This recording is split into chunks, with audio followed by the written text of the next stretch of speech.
¿Qué tal, amigos y hermanos? ¿Cómo estamos? Julio Salazar, servidor, dándoles la más cordial bienvenida de parte de la iglesia South Coast Church. Esperemos que estemos todos a tiempo. Saludos a todos, ¿cómo están? Hoy nos tocó grabar separados por cuestión de trabajo, pero aquí estamos, hermanos, sirviendo al Señor con tanto gusto e interesados en el tema que estamos tratando. Lección número 3 y ya llevamos 4 unidades. Vamos a continuar con el siguiente tema que se llama la prueba y por consiguiente la tentación. No sin antes hacer una pequeña oración. Cerramos nuestros ojos. Bendito Padre Celestial, te damos gracias y te alabamos, Señor. Alabamos tu presencia y tu nombre por lo que eres, lo que vivimos, Señor, y porque tú vives en nosotros. Gracias por esta palabra, gracias por esta oportunidad, mi Dios, de mostrar un pedacito de lo mucho que es tu verdad, mi Dios. Queremos conocerte, queremos vivir en ella, Padre bendito, en el nombre de Cristo nuestro Señor amado. Amén.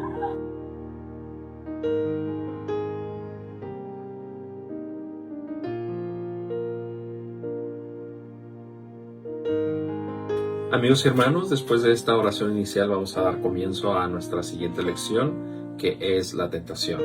Es un tema nada agradable, pero es un punto que sí tenemos que conocer todos. De antemano, les puedo decir que el Señor Jesucristo les recordaba en repetidas ocasiones el peligro que representaba la tentación. No solo esto, es una verdadera amenaza al bienestar espiritual. Con esto podemos leer en 1 Corintios 10:13 el apóstol Pablo cómo se refiere acerca de la tentación. Vamos a leerlo. No os ha sobrevenido ninguna tentación que no sea humana, pero fiel es Dios, que no os dejará ser tentados más de lo que podéis resistir, sino que dará también juntamente con la tentación la salida. Bueno, por el gran peligro que representaba la tentación, Jesucristo decía a sus discípulos que oraran disciplinadamente. Era una manera de combatir la tentación, una manera de hacerla a un lado y ver y poner nuestros ojos directos en el Señor. Se oye fácil, ¿verdad? Como que cualquiera que esté en el medio de una tentación se pondría a orar en ese momento, pero bueno, hay otras causas que a veces no lo permiten, ¿no?, hacerlo en el momento, pero sí hay varios recursos y uno de ellos es este que acabamos de mencionar, que es orar disciplinadamente día a día, no el día de la tentación, sino él dice orad sin cesar, dice orar en todo momento a nuestro Padre que los escucha. Y es la verdad, nuestro Señor nos ama tanto así que no nos dejaría caer, ¿verdad?, en una situación de la que no podamos salir. Por eso es importante que estemos orando día y noche o repetidamente, diariamente, ¿no?, por intercesión, por tentación, por un trabajo. Pues hay tantas cosas en las que debemos de orar, ¿no?, todo el tiempo. Y bueno, la oración por la tentación es muy necesaria, es indispensable, lo podría decir. Un aspecto bastante importante que influye mucho en combatir la tentación es la fe que tengamos. La fe, que sea pequeña o grande. Si es una fe pequeña, va a tener muy pocas oportunidades de vencer la tentación. Pero si ejercitamos la fe, como lo hemos explicado en otras lecciones, pues quizá no puedo decir va a ser totalmente fácil, pero sí va a ser mucho más aligerado y sabremos cómo salir de un problema así. Porque es un problema, hermanos, es una amenaza, es una alerta muy grande y un peligro para el bienestar y la comunión que tengamos con nuestro Señor. Es muy importante. Por eso Santiago ya lo decía en el versículo 1 del 2 al 4. Es un versículo bastante conocido, una parte, de hecho son dos, y dice así: Hermanos míos, tened por sumo gozo cuando os halléis en diversas pruebas, sabiendo que la prueba de vuestra fe produce paciencia, mas tenga la paciencia su obra completa, para que seáis perfectos y cabales, sin que os falte cosa alguna. El Señor está esperando algo de nosotros, por supuesto. Él no tienta, dice la palabra que Jesús no tienta, pero sí de alguna manera permite que el enemigo nos tiente, ¿verdad? Que el Satanás lo hizo con Job. Ya conocemos la historia desde antes de Salmos.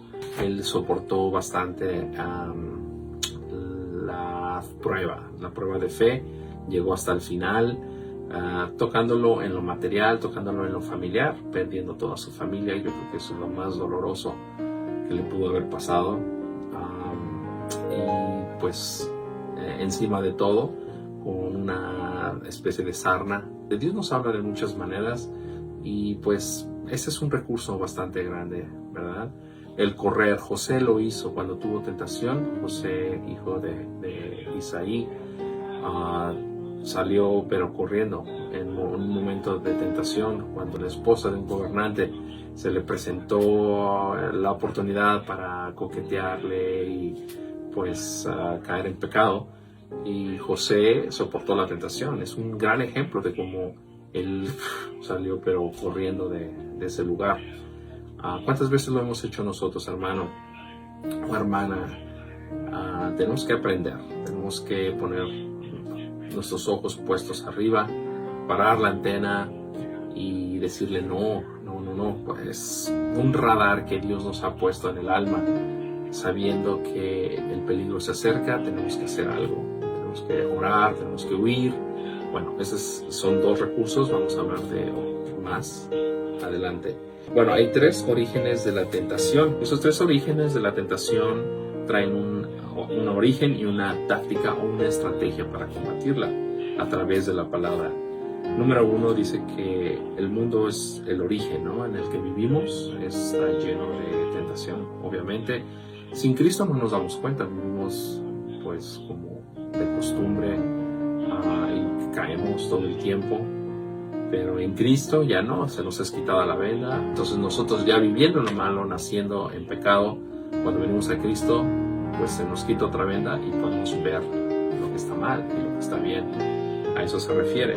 Entonces en Romanos 12:2 dice así: y no os adaptéis a este mundo, sino transformaos mediante la renovación de vuestra mente, para que verifiquéis cuál es la voluntad de Dios, lo que es bueno, aceptable y perfecto.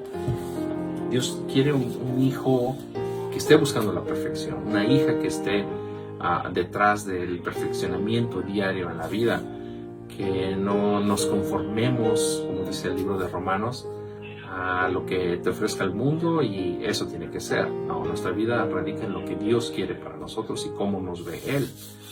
Entonces, la número 2 del origen viene siendo la carne, y la estrategia o la táctica es que considerémonos muertos a ella. Ya estamos muertos a la carne.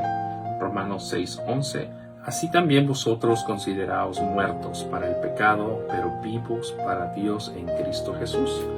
Ahí está, tenemos que morir a la carne, tenemos que decirle no a lo que no nos conviene, no a lo que nos daña nuestra comunión con Dios, no a lo que nos separa de lo que tanto tiempo nos costó estar unidos, esa relación con Dios.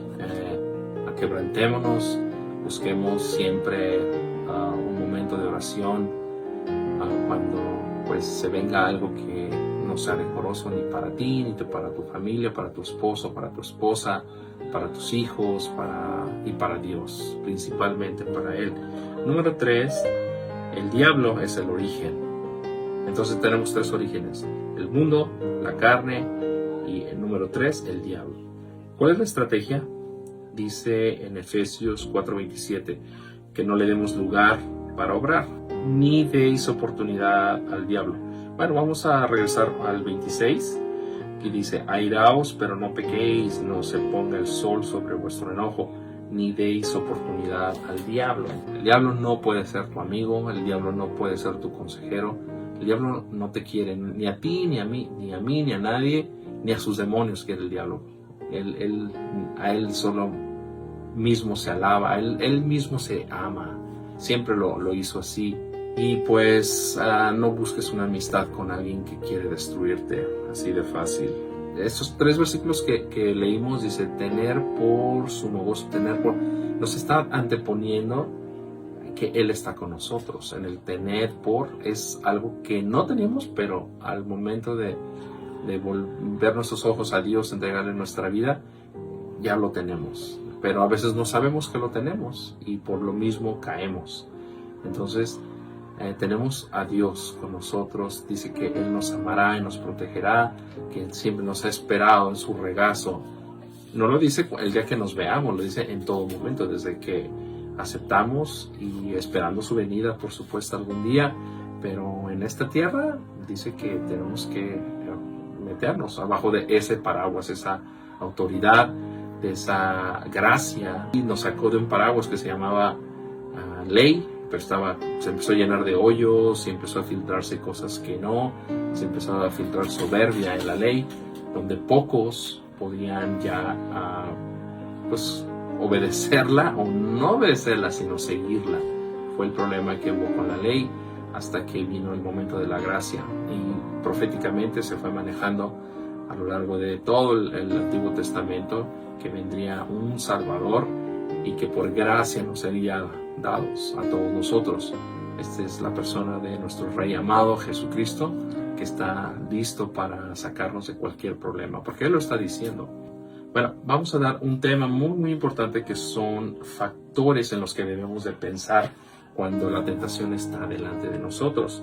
Como lo estamos diciendo, uno no sabe porque vive en el pecado, en la tentación, y lo único que nos detiene antes de Cristo se llama moral, se llama ética, pero no es el temor que debemos de tenerle a Dios. Ya lo dice en el libro de Proverbios 1, que el principio de sabiduría es el temor a Dios. Entonces, ya sabiéndolo, pues hay que tener temor de Dios, de un Dios, pero es un Dios que nos ama, es un Padre amado, es un Dios que nos suple, es un Dios que nos cobija, que nos protege, pero es un Dios celoso. Queremos estar cada vez más cerca, más en estos tiempos donde muchas profecías se están cumpliendo. Entonces hay que vivir con eso, ¿no? De que Él nos está viendo, primero que nada, y la segunda, que puede llegar en cualquier momento nuestro Señor y no puede encontrarnos caídos como antes lo hacíamos, vivíamos caídos. Amén. Bueno, los factores que tenemos que tomar en cuenta para no reconocer la tentación, sino para darle batalla, para darle combate totalmente. Bueno, Satanás ofrece sus tentaciones en todos colores, ¿no? En todos gustos. Te conoce perfectamente bien, porque antes del Señor vivíamos prácticamente en sus manos, que nos conoce bien y no se le olvida nada. Pero cuando tenemos a Cristo en nuestro corazón, Él nos acerca. Cuando la convicción y la fe vive en nosotros, Él se aleja. Él sencillamente no soporta estar ante la santidad, estar justificado, estar en comunión con Dios. Así de fácil. Ok, esos factores son 4 cosas. 3 o 4 cosas. Que es: Dios es fiel. Tenemos que tomar en cuenta que nuestro Dios es un Dios que nos ama y no va a dejar a sus hijos, a su pueblo, a manos del enemigo, ¿verdad? Tenemos que volar que no todas las cosas son buenas. Tenemos que pensar que puede ser una prueba de nuestra fe con miras a un premio, y también tenemos que ver que es una oportunidad para avanzar más rápidamente en la fe. Factores para tomar en cuenta en la tentación son estos 4. Número 1, en cuanto tú seas tentado, piensa: Dios es fiel, ha sido fiel en mi vida, me ha dado todo. Y número 2, que nada llega tan fácil, así como llega una tentación. Entonces, eso que te lleve a pensar en la número 3, que pienses también que es una prueba de la fe. Entonces Dios está probando la fe, lo mismo que hizo con Job. Entonces Dios también puede estar probando nuestra fe. Entonces piensa: no, esto es una prueba de fe. Por supuesto es una prueba de fe. Si algo está mal, pues, y que te va a traer remordimiento y consecuencias malas, es una prueba. Y número 4 también, que te lleve la número 3 a pensar: ok, si es una prueba de fe, entonces es para avanzar rápidamente a otro paso más de fe. Ya cuando le digan: no, hazte para allá, quítate, o le das la espalda totalmente, estás avanzando en la fe. ya venciste eso, ¿verdad? Ya sabes cómo brincarlo. Ya vimos en la clase de la carrera cómo vienen obstáculos y uno tiene que grabarlos, ¿verdad? No es posible que los animales en ciertas maneras o formas sean más inteligentes que nosotros, que no repiten errores, ¿verdad? Aprenden demasiado rápido y no caen ahí. Y nosotros somos más que eso, y somos dotados con una mente que lleva más que eso y un corazón también grande. ¿Amén? Bueno, nuestra fe tiene que descansar en un reposo. Así le dice la palabra que, por ejemplo, el pueblo hebreo cuando salió de Egipto, en la fe con el milagro de Moisés, llevándolo, y Moisés y Aarón, ¿verdad?, su hermano, llevando consigo esta responsabilidad de sacarlos, y así viendo el pueblo demasiados milagros ante sus propios ojos, no pudieron mantener esa fe, no la reposaron en Dios, sino que al salir de ahí cruzaron el Mar Rojo, se abrieron las aguas, pasaron, vieron sus ojos cerrarse cuando pasaban los carros del faraón que iban detrás de ellos para acabar con todo lo que se moviera, inclusive animales, con todo. Estaba tan enojado faraón, y se cerró la mar y quedaron ahí con todo y eso, y con todo la nube y la columna de fuego en la noche siguiéndola. Con todo y eso, las promesas fueron enterradas en la incredulidad del pueblo hebreo. Nosotros no podemos mantenernos en incredulidad una vez estando en la palabra. No podemos vivir sin creer, simplemente porque queremos que las cosas lleguen rápido, ¿verdad? Porque nuestro Dios no es un banco. Nuestro Dios es más que eso. Nuestro Dios nos salvó a cada uno de nosotros de una vida que no conocía la verdad, que vivía en oscuridad, que caminaba en muerte. Eso es lo que a nosotros nos pasaba. Y viviendo en la credulidad, entonces, ¿qué esperamos de esto? Promesas. Entonces hay varias promesas donde nuestra fe puede reposar. Número 1, tenemos promesas para la comunión y la espiritualidad. Esta promesa está bien dicha y bien hecha por nuestro Señor Jesucristo, y desde el Antiguo Testamento se nos decía que Él estaría con nosotros si nosotros mantenemos una relación con Él como una familia cercana, así. Él nos ve así, pero nosotros lo tenemos que ver así, y más que eso, como nuestro Dios, ¿verdad? Que nos sacó del fango y que nos está proveyendo, nos está sustentando y nos está salvando del fin. Número 2, promesas para las pruebas. Entonces también hay promesas para cuando hay pruebas, hay salidas. Ya lo vimos en el versículo. Así como nos podemos meter o puede llegar la tentación, hay salidas. Hay promesa de salida. Número 3, promesas para las necesidades.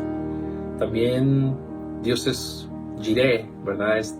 Jehová es proveedor. Siempre vamos a estar llenos de lo que nos falte, de lo que necesitemos en el tiempo de Dios, ¿verdad? Esa es otra prueba de paciencia.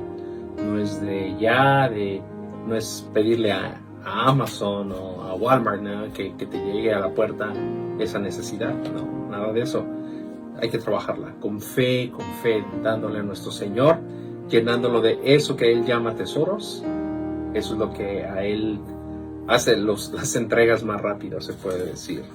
Amén. Y número 4 dice promesas sobre los inconversos también. En mi familia no existía ningún convertido al cristianismo. No querían saber nada de eso hasta hace 3 generaciones, que fue mi abuela quien comenzó creyendo en la palabra. Ella vivió en México y vivió en una época difícil de revolución, de los revolucionarios, los cristeros, que se encargaban de saquear pueblos y violar mujeres y hacer de las suyas, ¿no?, como truanes apoyados por el gobierno.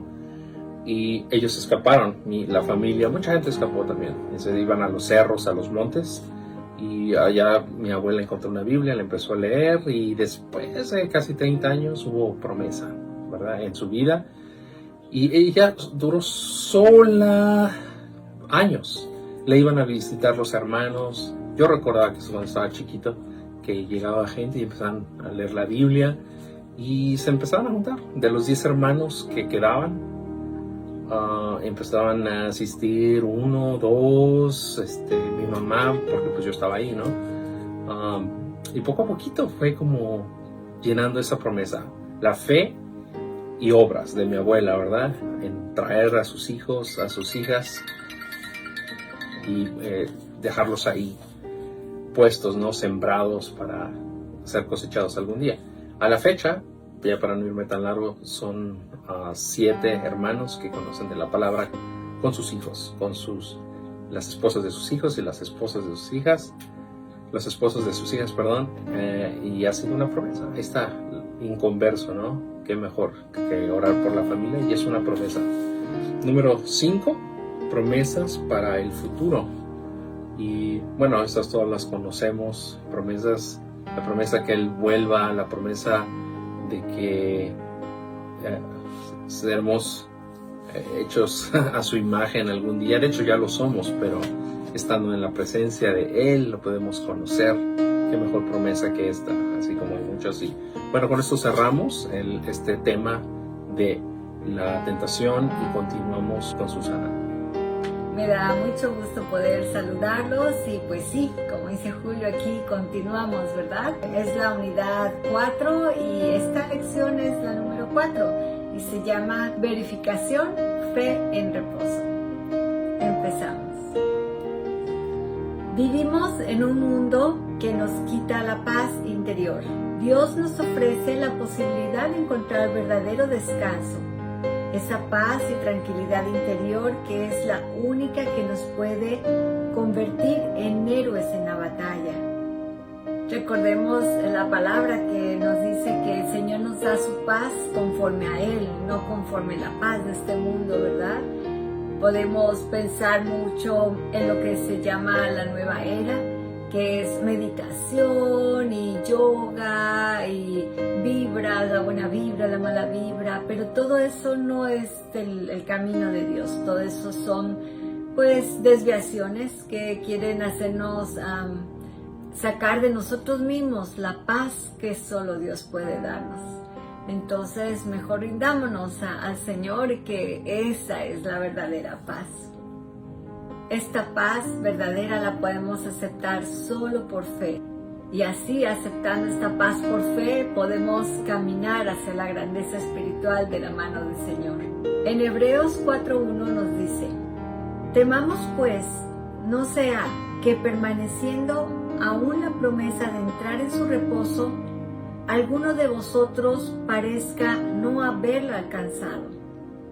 Ninguno de nosotros sabe cuántos años de vida nos va a conceder Dios sobre esta tierra. Sea cual fuere nuestra porción, es suficiente para cumplir el destino que Dios ha puesto delante de nosotros. No debemos temer a la muerte, no debemos temer a nuestros enemigos, ni siquiera debemos temer al pecado. Pero lo que sí debemos temer es el no tomar en serio la palabra de Dios. Dios ha planeado que cada creyente avancemos después de ser salvos, creciendo hacia la perfección que Él nos llama en Él. Vamos a hablar de pruebas extrañas que hace Dios. Muchas veces el ser humano quiere caminar por lógica, ¿verdad? Está bien un nivel de lógica, pero cuando estamos en comunión con el Señor, importa más esa palabra que Él diga, ese confiar en Él, esa fe en Él, que la lógica que podamos tener. Dios no hace nada sin una razón y siempre podemos confiar plenamente en que Él está obrando un bien. Sin fe es imposible agradar a Dios. Lo podemos leer en Hebreos 11:6. Vamos a hablar de esos 6 ejemplos en la palabra donde pareciera que no es lógico, pero avanzar en la paz de Dios fue confiar en Dios. Por ejemplo, para Abraham, en Génesis 22, del 1 al 2, aconteció después de estas cosas que probó Dios a Abraham y le dijo, Abraham, y él respondió, heme aquí. Y dijo, toma ahora tu hijo, tu único, Isaac, a quien amas, y vete a tierra de Moriah, y ofrécelo ahí en holocausto sobre uno de los montes que yo te diré. Podemos seguir leyendo la historia y vamos a comprobar cómo la fe en el Señor dio la paz y la victoria total para Abraham. Número 2, la viuda de Sarepta. La vamos a leer en Primera de Reyes 17:13. Elías le dijo, no tengas temor, ve, haz como has dicho, pero hazme a mí primero de ello una pequeña torta cocida debajo de la ceniza y tráemela. Y después harás para ti y para tu hijo. Qué fe tenía que tener esta mujer para dar ese paso, ¿verdad? Si leemos la historia vamos a descubrir por qué. El número 3 es otra viuda. La vamos a leer en Segunda de Reyes 4:3. Él le dijo, ve y pide para ti vasijas prestadas de todos tus vecinos, vasijas vacías, no pocas. Wow, cuando leemos esta historia nos maravillamos de que a veces el Señor nos da pruebas de fe que no parecen lógicas, pero si seguimos adelante creyendo en Él, confiando en Él, vamos a hacer conforme Él nos dice. El número 4 es cómo Dios obró en la vida de Naamán. Vamos a leerla en Segunda de Reyes 5:10. Entonces Eliseo le envió un mensajero diciendo, ve y lávate 7 veces en el Jordán, y tu carne se te restaurará y serás limpio. Naamán, a pesar de que su lógica le decía, en el río, ¿qué tiene que ver el río, verdad? Pero así Dios había hecho un mandato y Naamán por fe obedeció y recibió un milagro maravilloso. Número 5, para el ciego. Lo vamos a ver en Juan 9:7 y luego el versículo 11. Y le dijo, ve a lavarte en el estanque de Siloé. Fue entonces y se lavó y regresó viendo. El versículo 11, respondió él y dijo, aquel hombre que se llama Jesús hizo lodo, me untó los ojos y me dijo, ve al Siloé y lávate. Y fui y me lavé y recibí la vista. Muchas veces el Señor nos llama a accionar la fe. Como número 6, vamos a ver esta prueba para Pedro en Mateo 17:27. Sin embargo, para no ofenderles, ve al mar y echa el anzuelo, y el primer pez que saques, tómalo, y al abrirle la boca hallarás un estatero, tómalo y dáselo por mí y por ti. ¡Wow! ¡Qué cosa tan inusual!, ¿verdad? Pero Dios tenía un plan, un propósito, y Él se glorificó en cada uno de los casos. ¿Y para qué queremos la madurez espiritual? Pues para tener precisamente esta paz de discernir qué es la palabra de Dios, qué es la voluntad de Dios y andar en ella. Y eso nos va a dar la paz, la misma paz que le dio a Pablo, a pesar de encontrarse en la cárcel muchas veces por causa del Evangelio. Él no perdía la paz porque sabía que con Jesús podía seguir adelante y que Jesús estaba en control. Si queremos empezar la vida de reposo en la fe, necesitamos estudiar esas instrucciones, porque algún día se nos darán órdenes así de extrañas. Cuando estamos en esa plenitud de comunión con Dios, cuando estamos escudriñando la palabra, el Señor puede sorprendernos con una de estas direcciones extrañas, pero podemos obedecerlas en fe, porque sabemos que estamos en sus manos. Es su manera de preguntar, ¿confías en mí? ¿Cuán capaz eres de no hacer nada? ¿Cuán capaz eres de descansar? Mientras que no aprendamos el principio de reposar con fe, de permanecer quietos y sencillamente creer que la batalla es del Señor, no veremos la victoria. Dios no cumple por medio de la fuerza o del poder o la rapidez. Cumple por medio de su Espíritu. Esto no significa que no temeremos a los gigantes. Son justamente nuestros temores los que constantemente nos impulsan a tener comunión y ocupar nuestra mente en la persona de Jesucristo. Al seguir creyendo, entramos en una nueva dimensión en la vida, la dimensión de la fe. La constancia en pasar las pruebas en comunión con Él nos conduce al lugar de reposo. Este lugar de descanso no está en el mundo, no está fuera de nosotros, sino adentro, en la comunión con Cristo. Cuando su Espíritu Santo ya está dentro de nosotros, podemos tener esa comunión íntima con el Señor. Vamos a leer Filipenses 4, versículos 6 y 7. Por nada estéis afanosos, sino sean conocidas vuestras peticiones delante de Dios, en toda oración y ruego, con acción de gracias. Y la paz de Dios, que sobrepasa todo entendimiento, guardará vuestros corazones y vuestros pensamientos en Cristo Jesús. Cuando entramos en oración con el Señor abre nuestro entendimiento al mundo espiritual. Y muchas veces podemos discernir el peligro, ya sea en nuestra vida o en la vida de nuestros seres amados, y nos lleva a tener ese clamor: Señor, haz algo, Señor, muévete. Pero si no fuera por Él, ni siquiera nos enteraríamos en qué peligro tan grande estuvieran, ¿verdad? Así es que no debemos angustiarnos, debemos tener gratitud con Dios, porque Él nos muestra el motivo por cual orar, Él nos muestra el ambiente real por el cual interceder, y ahí es donde podemos tener victoria. En medio de la tribulación podemos dar gracias, no específicamente gracias porque estoy sufriendo, no, sino gracias porque estoy confiando en ti en medio de esta situación. Gracias porque yo sé que tienes un propósito por el cual estoy pasando esta situación. Gracias porque tú me vas a dar un discernimiento espiritual para poder interceder con poder y con tu autoridad.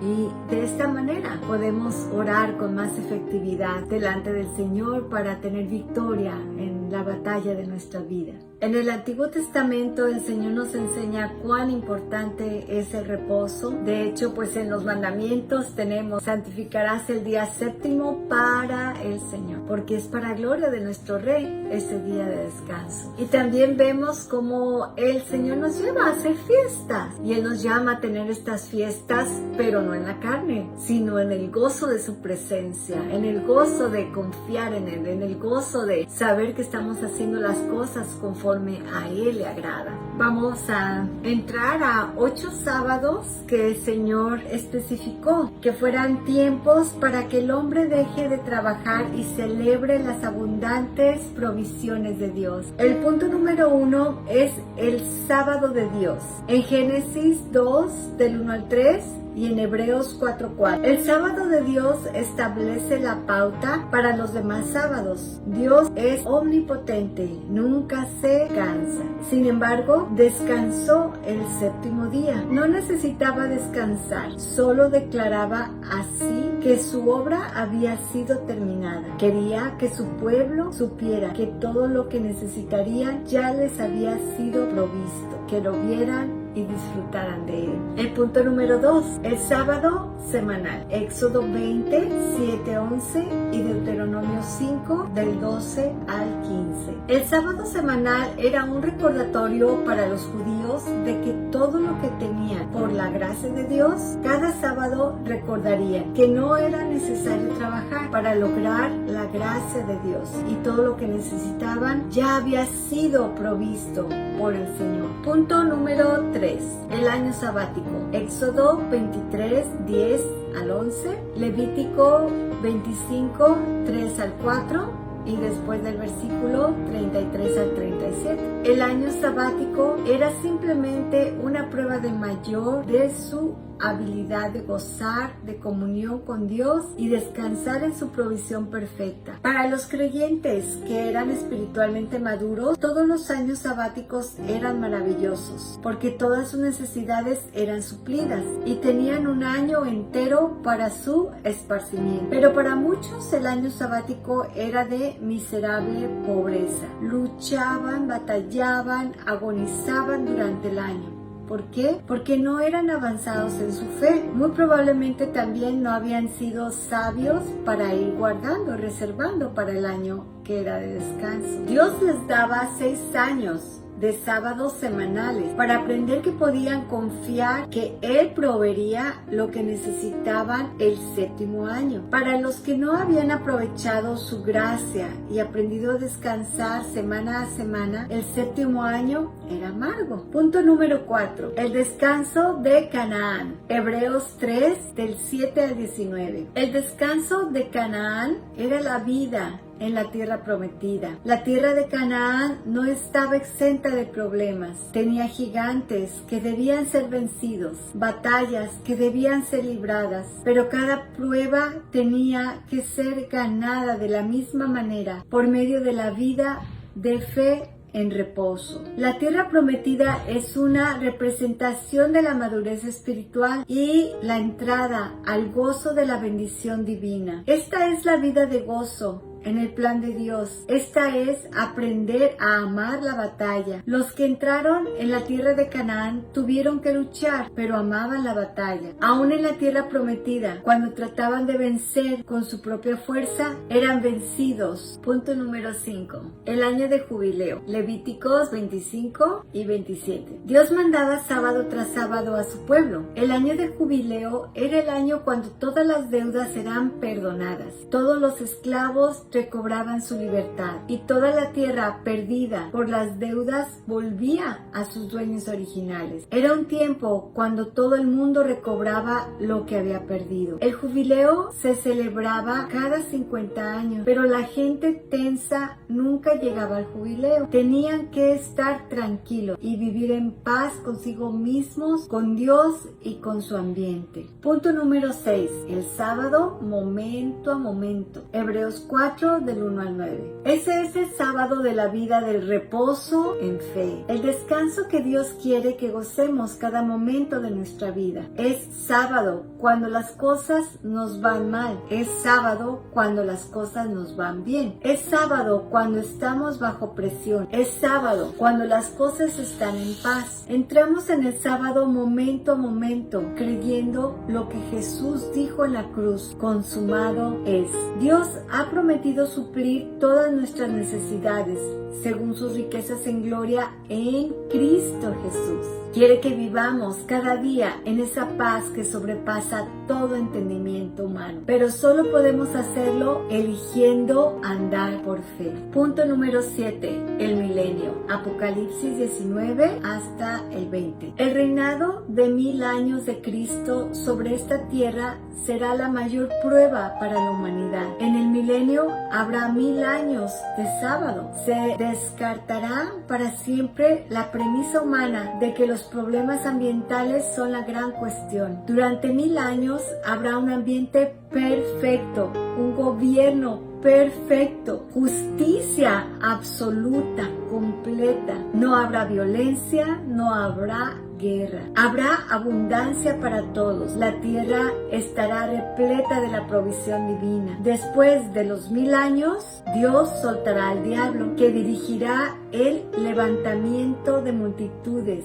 que vivieron durante todo este sábado perfecto. Aún en este periodo de 1000 años, que es cuando Jesús gobierna el mundo, habrá gente que no quiere ser feliz. Habrá gente que se queje, que se lamente, que odie al gobierno, que odie alude a la autoridad, al liderazgo, a la provisión. El milenio será una época infeliz para algunos, por lo mismo que para algunos será infeliz el año de reposo. Tenemos desde ahorita que aprender a confiar plenamente en Dios, porque cuando entremos a ese milenio sabremos que en la confianza que tengamos en Él, todo va a caminar conforme a su bendición. Exactamente no tenemos la fecha en la que esto va a ocurrir, pero sabemos que va a ocurrir y podemos ir preparando a los hijos y nietos para que tengan esta fe en Jesús y en vez de quejarse en ese tiempo, que disfruten el descanso en el que va a entrar la tierra cuando Jesús reine esos 1000 años.